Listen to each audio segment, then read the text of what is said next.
All right, for you athletes out there, coaches, people who are in leadership positions, remember that being in a leadership position doesn't qualify you as being a leader.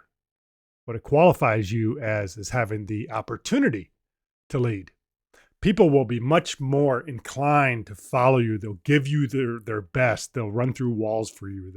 They'll allow you to lead them, be receptive to you if you earn their trust through having character, having competency, knowing what you're doing, and having a connection with them. Too much today, people are trying to lead by authority.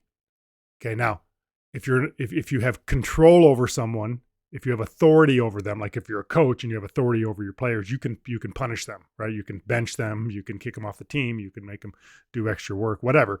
That's leading by authority.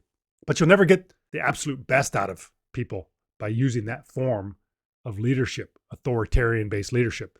If you're an athlete, you don't have authority over your teammates. You're trying to lead your teammates, but you don't have authority over them. So you have to earn authority. I say this, leadership is not authority given based on a position held. Rather, leadership is trust earned through character or trust, competency, knowing what you're doing, and connection. Leadership is not authority given based on a position held or given.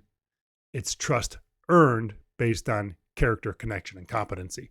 People will forgive you for not being the leader that you could be, but they won't forgive you for not being the leader that you claim to be. So if you claim yourself or hold yourself out to be a leader, just know that you better perform or you're going to lose people.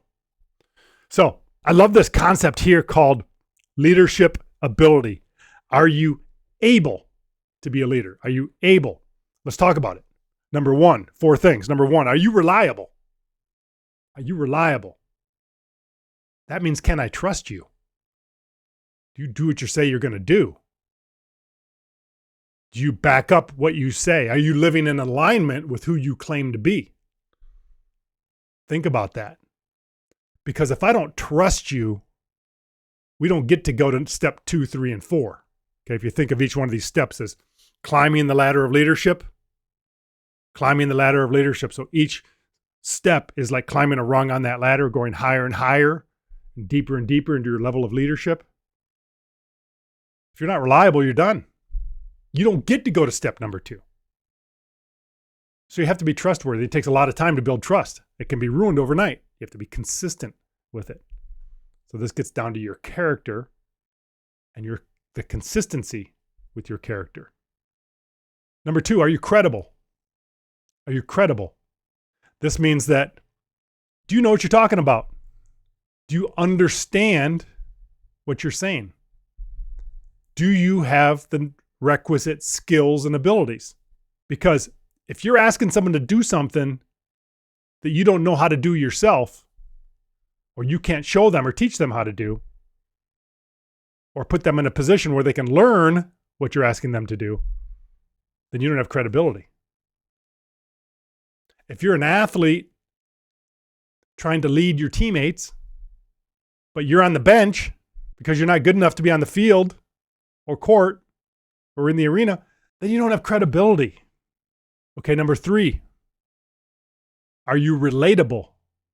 Are you relatable? That means, can you connect with people? Can you communicate with people? Do they like you? Have you taken the time to get to know them? Are you relatable? This is connection. And then finally, number 4, the final phase of leadership is, are you transferable? Are you transferable? What the heck does that mean? Well, in this context, what it means is, are you transforming other people by helping them get better? Are you showing them ways to get better? Are you spending extra time with them so that they can get better? Are you teaching them skills so that they get better? Because if someone says, if their conversation with their self is, okay, I trust this person trying to lead me. I trust them. I like them. They've taken the time to get to know me. They made a connection with me. Oh, man, they know what they're doing. They're good at what they do.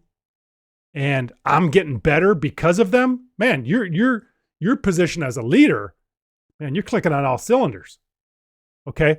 Well, that's the same as what I've taught before. You can go back and watch the other videos on the 4 C's of leadership. The 4 C's of leadership. I call it character, connection, competency, and construction. Just like this. Number 1, reliability. That's character. Number 2, credibility. That's competency. Number 3, relatability. That's connection. And number 4, transferability. That's the 4th C of leadership, called construction. That's where you're helping other people get better. You're building other people. Something to think about. Now, I teach and train all the techniques and tactics on how to do these things in a much deeper level in my book, The Winning Edge Way, How to Become a 3-Dimensional Competitor. So I strongly recommend you check that out if you're a coach, if you're an athlete, if you're a parent of an athlete, and you want to grow yourself in these areas, as well as additional areas of mindset and resilience and mental toughness that'll help you make you a better athlete as well. The 3 dimensions in the book. First dimension is improving yourself. Okay, that's building a resilient mindset, developing a growth mindset, knowing how to grow yourself and how to lead yourself into being a better athlete. And the second dimension then is leading others. And once you learn how to lead yourself, you're in a position to lead others. Okay. And then the third dimension is actually leaving the sport in a better place than you found it, growing the sport, making it better. Because if you can do 1 and 2, you can do number 3. You can leave the place in a better place than you found it. And that's legacy, right? That's legacy. That remains long after you're gone, when you're impacting other people and you're impacting the sport in a positive way. So just go to 3dcompetitor.com for information on that, or take one of my courses. You can actually watch my courses and participate in my courses through a downloadable app, which is free on the App Store or Google Play, wherever you get your apps. Download Winning Edge Academy is a free download. There's a free course on there as well. But go to 3dcompetitor.com to see what courses are available. I've enjoyed being with you. I hope this helps you. Reach out to me if I can help grow you or your team, or your organization in any way.